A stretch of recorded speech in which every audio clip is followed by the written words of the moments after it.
City vision ప్రేక్షకులకు నమస్కారం. నేటి మాఘపురాణం కార్యక్రమానికి స్వాగతం. ఈరోజు మాఘపురాణం 29వ అధ్యాయం పారాయణం చేసుకుందాం. ఈ భాగంలో మృగశృంగుని కథ గురించి చెప్పబడింది. ఆ కథేమిటో తెలుసుకుంటూ పారాయణ చేసుకుందాం. మహా తపస్సంపన్నుడైన వశిష్ఠ మహర్షి దిలీపునికి మాఘమాస మహిమ గురించి ఈ విధంగా చెబుతున్నాడు. దిలీప మహారాజా వినుము. పూర్వము కుత్సున్నడను పేరుగల బ్రాహ్మణుడు కలడు. అతడు కర్దమ ముని కుమార్తెను వివాహమాడెను. వారికొక కుమారుడు కలిగెను. ఆ కుమారుడు విద్యావంతుడై దేశాటనం చేయదలచి తల్లిదండ్రుల అనుమతి తీసుకుని ఇంటి నుండి బయలుదేరాడు. మాఘమాసం ప్రారంభమగు నాటికి అతడు కావేరి తీరమును చేరెను. మాఘమాసమంతయు కావేరి నదిలో స్నానం చేయవలనని తలచెను. అతడచ్చట కావేరి నదిలో ప్రతిదినం స్నానం చేయిచు 3 సంవత్సరములుండెను. శ్రీమన్నారాయణుని దయను పొందుటకై స్నానం చేయవలనని సంకల్పం కలిగెను. అతడు శ్రీమన్నారాయణుని ఉద్దేశించి తపము చేయనారంభించెను. కుత్సుని పుత్రుడగుటచే వానికి మృగశృంగుడను పేరు వచ్చెను. వాని తపమునకు మెచ్చి శ్రీమన్నారాయణమూర్తి వానికి ప్రత్యక్షమయ్యెను. మృగశృంగుడు శ్రీహరిని చూచి ఆనంద పరవశుడై పెక్కురీతులా స్తుతించెను. శ్రీహరియు వాని తపమునకు స్తుతులకు మెచ్చి ఇట్లనెను. నాయనా, నీవు అనేక పర్యాయములు మాఘమాస స్నానమును విడువక చేసి అఖండమైన పుణ్యమును నా ప్రేమను సాధించితివి. నీ ఈ తపముచే మరింతగా నీపై ప్రేమ కలిగినది. వరమును కోరుకొమ్మనెను.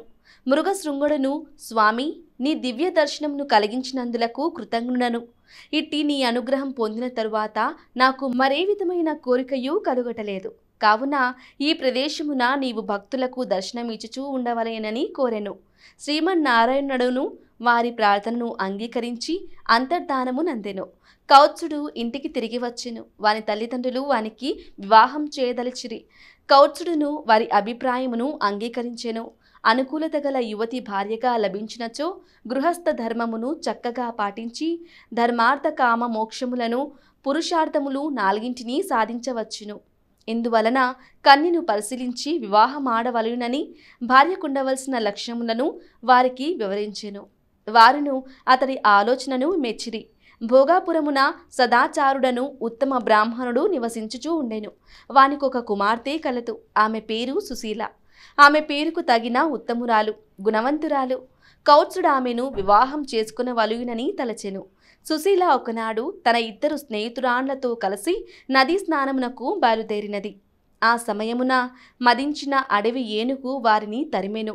అప్పుడు సుశీల ఆమె మిత్రుడాండును బెదిరి పారిపోవచ్చు గట్టు లేని నేల బారు నూతిలో పడి మరణించిరి. కౌత్సుడు వారి మరణ వార్తను విని దుఃఖించెను. చనిపోయిన ముగ్గురిని బ్రతికింపవలెనని నిశ్చయించుకొనెను. వారి తల్లిదండ్రులకు ఆ శరీరములను రక్షింపుడని చెప్పెను. సమీపమున ఉన్న నదిలో స్నానం చేసి ధ్యానమగ్నుడై ఉండెను.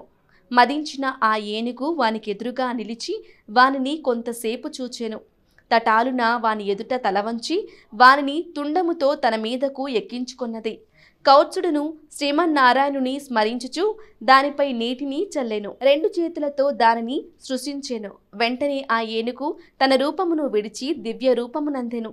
శాప విమోచనమును కలిగించిన మృగశృంగునకు కృతజ్ఞతలను తెలిపి నమస్కరించి తన లోకమునకు పోయెను. కౌత్సుడును చనిపోయిన వారిని బ్రతికింపవలెనని మరలా నదిలో మునిగి యమధర్మరాజునుద్దేశించి తపము చేయసాగెను. యముడును వానికి ప్రత్యక్షమయ్యెను. వరమునిత్తును కోరుకొమ్మనెను. మృగశృంగుడును కౌత్సుడు యమునికి నమస్కరించి స్తుతించెను. దుర్మరణం చెందిన 3 కన్యలను బ్రతికింపుమని కోరెను. యముడును వాని పరోపకార బుద్ధికి మెచ్చుకొని అడిగిన వరమునిచ్చి అంతర్ధానము చెందెను. మృగశృంగుడు పట్టుదలతో చేసిన తపము చేతను యముని దయవలన సుశీల ఆమె 2 మిత్రురాండ్లు బతికిరి. వారిని చూచి అందరును ఆశ్చర్యపరడి. సుశీల మున్నగువారు నిద్ర నుండి లేచినట్లుగా లేచి కూర్చుండిరి. వారు యమలోకమును చూచిన విశేషములను ఇట్లు చెప్పిరి. జీవి చేసిన పాపమును అనుసరించి శిక్షించబడును. భయంకరములైన పాపములను చేసిన వారు కఠినముగా శిక్షించబడుతురు. పాపం చేసిన వాడు ఎర్రగా కాలిన ఇనుప స్తంభమును కౌగిలించుకొనవలయును. మరుగుచున్న నూనెలో పాపం చేసిన వానిని పడవేయుదురు. తల క్రిందుగా వేలాడదీసి క్రింద మంటలను పెట్టుదురు. ఎర్రగా కాల్చిన వాటితో వాతలు పెట్టుదురు, భయంకరములైన సర్పాదులున్న చోట పడవేయుదురు అని వారు వివరించిరి. వారు చెప్పిన మాటలను మిగిలిన వారందరూ భయపడిరి. అప్పుడు సుశీల మున్నగువారు భయపడకుడు, మాఘమాస స్నానం చేసి ఇష్టదైవంను పూజించి యథాశక్తి దానం, జపము మున్నగునవి చేయుట ఒక్కటే సర్వ సులభమైన ఉపాయం. మాఘస్నానం వలన చేసిన పాపములు నశించి పుణ్యములు కలిగి జీవుల శుభలాభం ఆనందించవచ్చును అని మిగిలిన వారికి ధైర్యం చెప్పిరి. ఇట్లు పలుకుచున్న వశిష్ఠ మహర్షిని దిలీపుడు, గురువర్యా, భూలోకమునకు యమలోకమునకు గల దూరమెంత? చనిపోయిన వారు మరల బ్రతుకుటకు వీలగునా అని ప్రశ్నించెను. అప్పుడు వశిష్ఠ మహర్షి, నాయనా, భక్తికి పుణ్యమునకు సాధ్యం కానిది లేదు. పుణ్యమును కలిగించు మాఘస్నానమును సుశీల మున్నగువారు అనేకమార్లు చేయుట వలన వారు సంపాదించిన పుణ్యము, కౌచుడు చేసిన తపం ప్రభావము వారిని ఈ విధముగా కాపాడినదని సమాధానం చెప్పి, నాయనా, ఇట్టిదే మరొక విషయం కలదు, వినుము.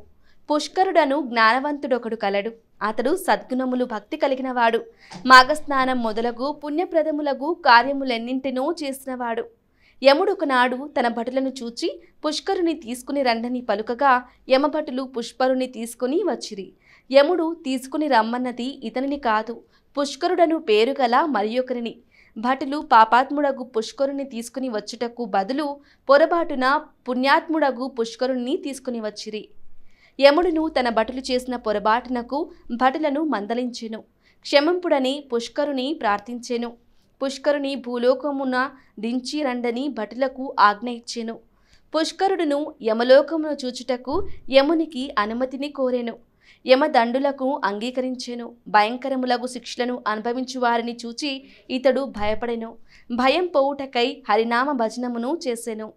ఇట్టి భజనమును వినుటచే పాపాత్ముల పాపములు తగ్గి వారి శిక్షలను తగ్గసాగినవి. పుష్కరుడు నరకమును చూచుటకే మరింత జ్ఞానవంతుడయ్యెను. దిలీప, యమలోకమునకు పోయి వెనుకకు తిరిగి వచ్చిన వారింకనూ ఎందరో ఉన్నారని వశిష్ఠ మహర్షి దిలీపునకు వివరించెను.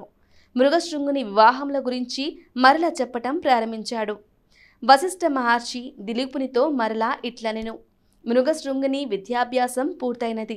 అతడు ప్రజ్ఞుడై దేశాటనం చేసెను. మాఘమాస స్నానములు తపము చేసి శ్రీహరి అనుగ్రహం పొందెను. దుర్మరణం చెందిన సుశీల మున్నగు వారిని యముని అనుగ్రహము నొంది బ్రతికించెను. ప్రయోజకుడని నలుగురును మెచ్చిరి. ఇటు కుమారునికి వివాహం చేయవలునని వాని తల్లిదండ్రులు తలచిరి. మృగశృంగుడు తాను సుశీలనే వివాహమాడుదునని తల్లిదండ్రులతో చెప్పెను. వారును సంతోషంతో అంగీకరించిరి. శుభముహూర్తమున సుశీల మృగశృంగులకు వివాహం మహావైభవంగా జరుప నిశ్చయించబడినది. సుశీల స్నేహితురాలిద్దరును మృగశృంగిని చేరి తమ ఇద్దరిని కూడా ఆ ముహూర్తముననే వివాహం చేసుకునవలసినదిగా కోరిరి. మృగశృంగుడు అంగీకరింపలేదు. వారు అతనితో ఇట్లన్నారు. పురుషుడు ఎక్కువ మంది యువతులను పెండ్లాడుట శాస్త్ర విరుద్ధం, ధర్మ విరుద్ధం కాదు కదా. దశరథునకు భార్యలు 3 లేరా? శ్రీకృష్ణునకు 8 మంది పట్టపురాణులు లేరా? అది దేవుడైన పరమేశ్వరునకు గౌరీ, గంగా 2 లేరా? వారికి లేని అభ్యంతరం నీకెందులకు అని వాదించిరి. ప్రాణదానం చేసిన వానికి భార్యలమై కృతజ్ఞతను చూపు అవకాశమును ఇమ్మని నిర్బంధపరిచిరి. వారి పెద్దలు కూడా వారి అభిప్రాయముననే బలపరిచిరి. చివరకు మృగశృంగుడు సుశీలతో బాటు వారిద్దరిని వివాహమాడెను. కథను వినుచున్న దిలీపుడు, మహర్షి వివాహం ఎన్ని విధములలో వివరింపుడని కోరెను. అప్పుడు వశిష్ఠుడు బ్రాహ్మణ కన్యను అలంకరించి వరుణకిచ్చి బ్రహ్మ వివాహం యజ్ఞం చేయునప్పుడు యజమానికి యజ్ఞ సమయమున భార్యగా నుండుటకై కన్యనిచ్చి చేయు వివాహమును దైవ వివాహమందురు. పెండ్లి కుమారుని నుండి గోవులను తీసుకుని కన్యనిచ్చి చేయు వివాహమును ఆర్ష వివాహమందురు. ధర్మం కొరకు కలిసియుండుడని చేయు వివాహమునకు ప్రజాపత్య వివాహమని పేరు. ధనమును తీసుకుని కన్యనిచ్చి చేయు వివాహమునకు అసుర వివాహమని పేరు. ఒకరినొకరు ప్రేమించుకుని తమంత తాము చేసుకుని వివాహమును గాంధర్వమని అందురు. బలవంతముగా కన్యనెత్తుకుని పోయి చేసుకుని వివాహము రాక్షస వివాహం. మోసగించి చేసుకుని వివాహం పైశాచికము అని వశిష్ఠుడు దిలీపునకు చెప్పెను. గృహస్థ ధర్మములను పతివ్రత లక్షణములను దిలీపుడు కోరగా వానికి వానిని కూడా వివరించెను. దిలీపుడు కోరగా వశిష్ఠుడు మరలా నిట్ల కథను కొనసాగించెను. మృగశృంగుడు నలుగురు భార్యలతో కలిసి సుఖముగా నుండెను. గృహస్థుని ధర్మములను పాటించుచు ధర్మమును తప్పక అందరి మన్నలను పొందెను. మృగశృంగుడు సుశీలయందు పుత్రుని పొందెను. ఉత్తమ లక్షణములు గలవానికి మృకండుడని పేరు పెట్టెను. మృకండుడును బంధువులకును ఆనందమును కలిగించుచు సద్గుణశాలివై పెరుగుచూ ఉండెను. మృగశృంగుడు మృకండునకు ఉపనయనము కావించి గురుకులమునకు పంపెను. మృకండును శ్రద్ధాసక్తులతో వినయ విధేయతలతో తెలివితేటలతో గురుకులమున అందరికీ ఇష్టుడై అందరిలోనూ అన్నింట మిన్నై విద్యలన్నింటినీ నేర్చెను. మృగశృంగుడు ఉత్తమ లక్షణములు గల మరుద్వతి యను కన్యతో వాణిని వివాహం కావించెను. మృగశృంగుని మిగిలిన 2 భార్యలను పుత్రులను కనిరి. వారును మృకండుని వలె విద్యలను గ్రహించిరి. మృగశృంగుడు వారికి వివాహం చేసెను. ఇన్ని జరిగినను అతడు మాఘమాస స్నానములను మానలేదు. ఇష్ట దైవార్చనను వీడలేదు. దానములను మానక యథాశక్తిగా చేయుచుండెను. తన కుటుంబ సభ్యుల చేతను చేయించుచూ ఉండెను. మాఘమాస స్నాన మహిమ వలన సర్వ సౌఖ్యములను సర్వ లాభములను పొందెను. మనమలను కూడా పొందెను. ఈ విధముగానున్న తన వృద్ధికి సంతృప్తి నుండి గృహమును విడిచి తపోవనమునకు పోయి తపమాచరించి విష్ణు సాన్నిధ్యమునందెను. ఇక అతని జ్యేష్ఠ కుమారుడైన మృకండుని యొక్క వృత్తాంతమును చెప్పెదను, ఆలకింపుము అని వశిష్ఠుల వారు దిలీప మహారాజునకు ఇట్లు వివరించినారు. మృగశృంగుడు అడవికి వెళ్ళిపోయిన నాటి నుండి జ్యేష్ఠ పుత్రుడగు మృకండుడే పరివార భారమంతయు మోపి గృహమునందు ఏ అశాంతియు లేకుండా చుచుచుండెను. అయినను ఒక విచారం పీడించుచూ ఉండెను. అదెట్టిదనగా తాను వివాహమాడి చాలా కాలం గడిచినను సంతానం కలగలేదు. అందుచేత అతడు లోలోన కుమిలిపోవచ్చు ఉండెను. అతడొకనాడు ఈ విధముగా తలపోసెను. కాశీ మహాపుణ్యక్షేత్రం సాంబశివునకు ప్రత్యక్ష నిలయం అయినటువంటి వారణాసిని చూచినంత మాత్రమున సకల పాపములు హరించుటయే గాక మనస్సునందలి కోరికలు నెరవేరును. అనేక మంది కాశీ విశ్వనాథుని దర్శనం చేసుకుని వారి అభిష్టములను పొందగలిగిరి గాని నేను నా కుటుంబ సమేతముగా కాశీ వెళ్ళుతును అని మనసులో నిశ్చయించుకొని ప్రయాణ సన్నద్ధుడై బయలుదేరెను. మార్గ మధ్యమున అనేక క్రూర మృగముల బారిన నుండి క్రిమి కీటకాల ప్రమాదముల నుండి అతి కష్టం మీద తప్పించుకుని కుటుంబ సహితముగా కాశీక్షేత్రం చేరినాడు. కాశీ పట్టణం నానుకొని పవిత్ర గంగానది తన విశాల బాహువులను చాచి ప్రశాంతంగా ప్రవహించుచూ ఉన్నది. మృకండు పరివార సహితముగా ప్రసిద్ధి చెందిన మణికర్ణికా ఘట్టమున కాలకృత్య స్నానాధిక విధులు నెరవేర్చుకొని విశ్వనాథుని మందిరమునకు వెళ్ళెను. ఆలయము ఆవలలోనికి రాగానే మృకండునకు ఎక్కడ లేని ఆనందం కలిగెను. తన జన్మ తరించిననియు తాను కైలాసమందున్నట్లు తలచి విశ్వేశ్వరునికి భక్తి శ్రద్ధలతో ప్రార్థించెను. ఈ విధముగా సకుటుంబముగా మృకండు కాశీ విశ్వేశ్వరుని ధ్యానించి ఒక లింగమును ప్రతిష్ఠించి దానికి మృకండేశ్వర మహాలింగమని నామకరణం చేసి దానికెదురుగా తన భార్య పేరు మరొక లింగమును ప్రతిష్ఠించెను. ఆ విధముగా 1 సంవత్సరం వరకును విశ్వేశ్వరుని సేవిస్తూ అక్కడే గడపనించెను. ఒక దినము మృకండుని 3 తల్లులను పవిత్రంగా నదిలో స్నానమాచరించి విశ్వేశ్వరుని ధ్యానించుచునే ప్రాణములు విడిచిరి. మృకండు చాలా దుఃఖించెను. విధిని ఎవరూ తప్పించలేరు గదా. అయినను వారు 3 ఈశ్వరుని ధ్యానించుచునే ప్రాణములు విడిచిరి. చనిపోయిన 3 తల్లులకు మృకండు యథావిధిగా దహన సంస్కారములు గావించి మాతృ రుణమును తీర్చుకున్నాడు. మృకండు ఎంత కాలమునకును సంతానం కలగనందుననే కాశీక్షేత్రం వచ్చినాడు కదా. సంతానం కొరకు భార్య సమేతుడై విశ్వనాథుని గూర్చి తపస్సు చేస్తున్నాడు. అతని తపస్సునకు మెచ్చి పార్వతీ పరమేశ్వరులు ప్రత్యక్షమైరి. మృకండునకు అతని భార్య మరుద్వతికి అమితానందం కలిగి పరమేశ్వరునికి అనేక విధములా స్తుతించగా పరమేశ్వరుడు మహాముని మీ భక్తికి ఎంతయో సంతసించినారము. మీరు చేయు తపస్సు మమ్మెంతో ఆకర్షించినది. మీ నిష్కలంక భక్తికి మెచ్చి మీ కోరికలను తీర్చగా వచ్చినారు. కాన మీ అభిష్టము మోరికింపుమూడని పలికెను.